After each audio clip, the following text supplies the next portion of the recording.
Hi guys, good evening. Kamusta kayo? Ayan guys, so kakauwi lang namin 2 hours ago. The whole day kami sa labas kasi nag-check ng mga ibang gamit pa na kailangan sa bahay.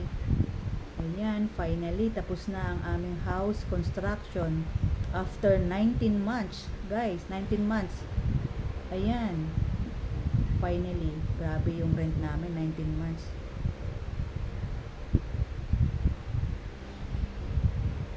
3 story itong temporary place namin. Yung bahay namin na pinagawa, 3 story din. Ayan. Malapit na naman yung bahay namin dito.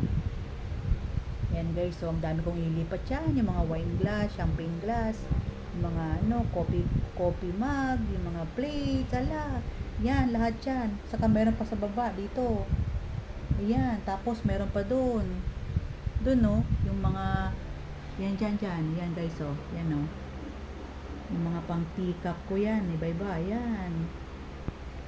Oh, Diyos ko. Ang dami. Good luck sa akin tong coming. Start tomorrow guys. Maghahakot na.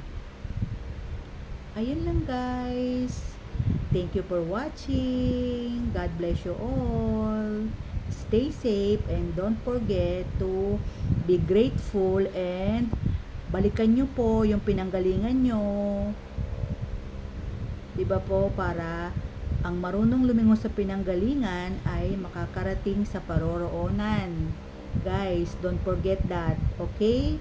And always remember the 10 commandments, guys. Diba? Ayun lang, guys.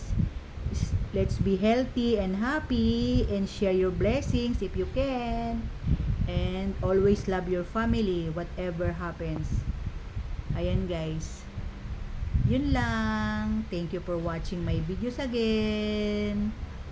Love you guys. Saranghe. I'm excited na sa bagong bahay namin guys. Ayun. Start tomorrow. Maghahakot na kami.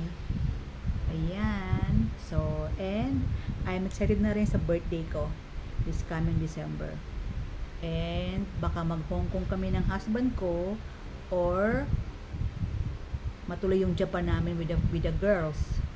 Depende guys ha, kasi ang daming gastos this year yung papagawa ng bahay. Diyos ko, times 2 ng budget namin na over kami.